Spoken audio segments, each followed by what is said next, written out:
DFA Gwadar के town से Baloch united football club Gwadar ने बाबाए बजंजो फुटबॉल स्टेडियम गवादर में ऑल डिस्ट्रिक्ट फुटबॉल टूर्नामेंट की बाकायदा इफ्तिताई तकरीब मुनाकिद की। इफ्तिताई तकरीब के मेहमान खुसूसी गवादर म्यूनसिपल कमेटी के साबिक चेयरमैन माजिद सुहराबी थे, जिन्होंने तकरीब की रौनक बढ़ाई। इस मौके पर Baloch united football club Gwadar के सदर और काउंसलर बलोच वार्ड गवादर शेख गौसबख्श ने फुटबॉल को किक लगाकर टूर्नामेंट का आगाज किया। इफ्तिताई तकरीब में गवादर के नामवर खिलाड़ियों के अलावा समाजी व सियासी शख्सियात भी शरीक हुईं।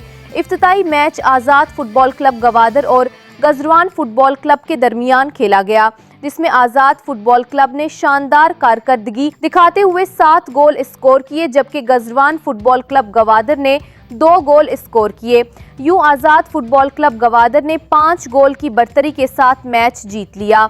Bloch united football club Gwadar के काबीना और बलोच वार्ड गवादर के तमाम दोस्तों ने इस प्रोग्राम के कामयाब इनकाद पर तमाम शुरका का शुक्रिया अदा किया और मुस्तकबिल में भी खेलों के फरोग के लिए भरपूर ताउन का अहद किया।